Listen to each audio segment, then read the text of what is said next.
Hi everyone, welcome back to the channel IT Audit with SK. This is going to be a quick update video, but it is one I've been meaning to do for a while now. So the good news, I am now CGEIT certified. In fact, I have been for a couple of months now, but this wasn't as straightforward as my other certifications, which is why I'm sharing the experience with you. And to give a little bit of a brief, I wrote the exam, passed it many years ago, and then I forgot about the application deadline. So I missed it by like a couple of months. So that's what I'm going to get into in this video. Well, talk about essentially what happened, the appeal process, what I learned from it, and the plan, I guess, in terms of certifications, in terms of the direction for the channel. So, quick disclaimer, this video is based on my personal experience. I would always recommend that you check the latest and official guidance from the relevant certification bodies before making any exam or certification decisions. Now, I guess for a little background, for anyone who may not be familiar with CGEIT, it stands for Certified in Governance of Enterprise IT. It is an ISACA certification focused on IT governance, enterprise IT, benefits realization, risk optimization, and a lot more other things. So that's the overview. For me, this certification is quite personal. It not only fits well into what I do on a day to day basis and where I see my career going, but also it's one of the first certifications I wanted to do straight out of college. I just knew I wanted to be within the IT governance space. So this was a definite, I am going to do this exam, I am going to certify in this area. So it wasn't just a random certification. I've done random ones before. This one was very much intentional. And it's really still in the direction, like I mentioned, the direction I still want to be moving in. So here's the story. And this is where things got interesting. I took the exam a couple of years ago. I passed it and I was very, very, very happy.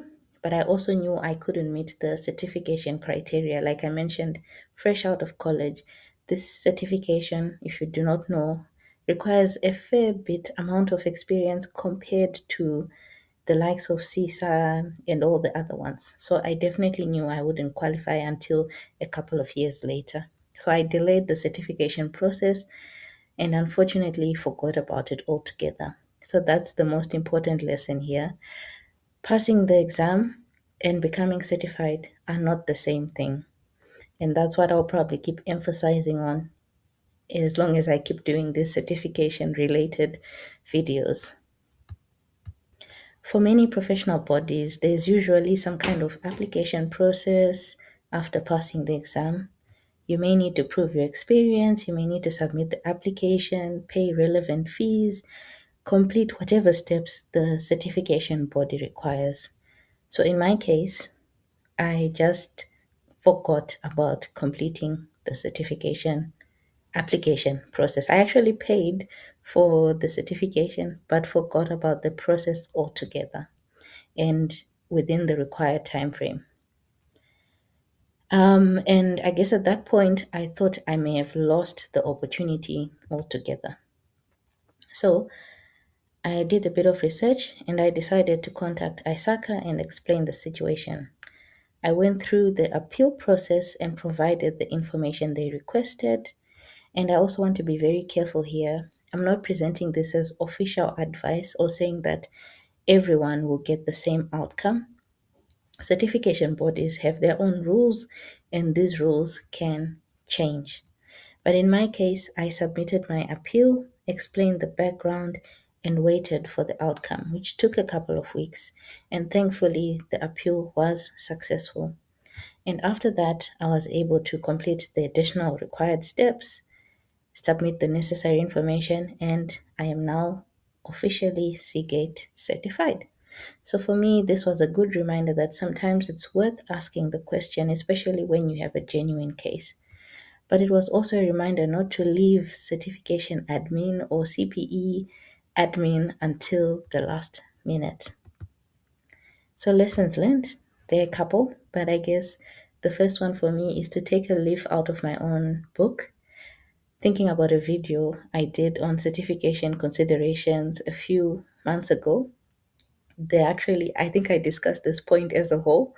So it's funny that I then forgot about it. But the first lesson then is obviously do not treat passing the exam as the end of the journey. There's still more steps that you need to take, and you don't want to lose that opportunity. I think the exam is definitely the hardest part. So having to do that again would absolutely suck, and it would be expensive. It's probably more costly as well. And I guess do remember verifying your experience, additional fees, CPE requirements, in terms of maintaining that certification. So just go on the whole journey. That's the main point. Um, Keep track of your deadlines, CPE, certification. Please do remember to do that. And it sounds obvious, but when you're busy with work, which was also my case, busy with work, family, projects, job changes, everything else, that you throw in that bucket, then it's very easy to forget. And it's also important to, I guess, document your experience, document any relevant supporting information. So it's just good to keep a record in case you need to support why you missed a certain deadline. And I guess another lesson is if you have missed a deadline, do not automatically assume the answer is no. Contact the certification body, explain your situation honestly, and follow the proper process. I think in most cases, they understand these things happen. They will have some process around that. And again, it doesn't guarantee success, but it's better than doing nothing and, losing your exam pass and everything else that comes with the whole journey, just letting it go down the drain. So that's the good news and the process. What am I going to be up to next? So CGEIT is obviously very important.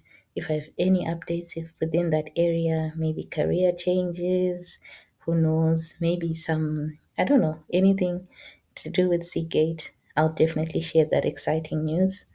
But also, I guess thinking about other certifications, I know I did the AI one last year. I did a couple of others. I have a few, and I know it's a lot to maintain them.